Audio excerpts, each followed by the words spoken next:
খুব যে বিপদে আছি, একটা চিন্তার ভিতর আছি। কি চিন্তা রে?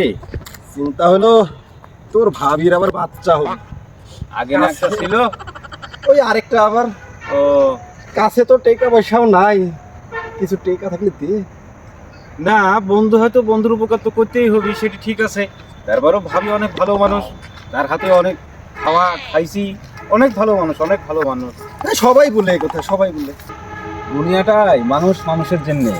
আজ তোর বিপদ, কাল আমার বিপদ। তুই যেহেতু বিপদে পড়েছিস, আমার কাছে সাহায্য চাইছিস, সেহেতু আমি তোকে অবশ্যই হেল্প করবো।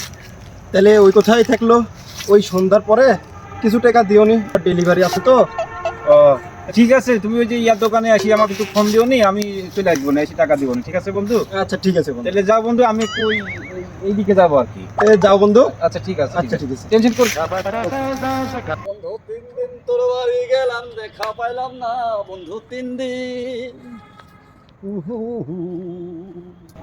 আরে দোস্ত, কবে এলেন দোস্ত বাংলাদেশি? ও দোস্ত, তুই কেমন আছিস? দোস্ত কোন রকম গ্রামগঞ্জে থেকে দিনটা কেটে যাচ্ছে দোস্ত। তুই তো আগের মতনই আছিস, এখন অনেক হ্যান্ডসাম হয়েছিস, তুই তো শরীরে চিকনি বেড়ে গেছে রে দোস্ত। দোস্ত সব কথা বাদ দিয়ে ওই শামুর বইয়ের বলে মেডিকেলে বলে ভর্তি হয়েছে, বলে টাকা পয়সা বলে লাগবে, তার জন্য একটু ফোন দিয়েছিল। মনে করছে শামুর বাড়ি থেকে ঘুরে আসতো দোস্ত।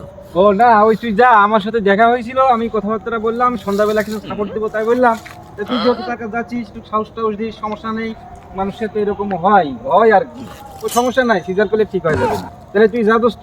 আর দোস্ত, আমি অনেকদিন পর আচ্ছা আচ্ছা আসলাম তো এলাকায়, একটু ঘুরে বেড়ে যাই। ওই একটু ঘুরে বেড়াও, তাহলে সন্ধ্যা থেকে একখানে হবে। হ্যাঁ, আচ্ছা ভালো থাকি। করবো কি ব্যাপার দোস্ত, খুব মনটা খারাপ লাগছে দোস্ত, বিষয়টা কি? মন খারাপ রে দোস্ত, ওই তোর ভাবির কালকে ডেলিভারি হবে, বাচ্চা হবে। ও তাহলে মিষ্টি করে খাচ্ছিস দোস্ত? চল চল, ফাতেমার দোকানে মিষ্টি খাবি। ও চল দোস্ত। দোস্ত দাঁড়া দাঁড়া দাঁড়া, শোন, এটা খুশির খবর না রে। আমি এক জ্যোতিষীর কাছে গেছি। হ্যাঁ? ওই জ্যোতিষী বললো যেদিন তোমার বইয়ের বাচ্চা হবে সেদিন নাকি ওই বাচ্চার বাপ মারা যাবে। ইস, দোস্ত তুই এই বিষয় নিয়ে কোনো টেনশন করিনি। আমি তোর দোস্ত না, তুই আমাকে বিশ্বাস করতে পারিস। তোর যদি কোনো কিছু হয়, ভাবির কোনো অযত্ন থাকবে না, তোর ছেলের অযত্ন থাকবে না দোস্ত, তুই কোনো টেনশন করিস নি।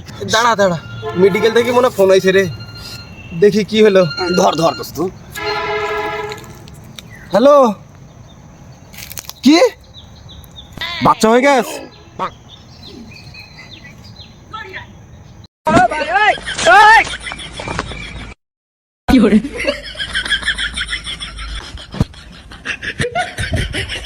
তোর মতো না নেই তো বেঈমান আমায় গেলি ভুলে, মধুপানি খুঁজে বেড়াতে বসে ফুলে ফুলে।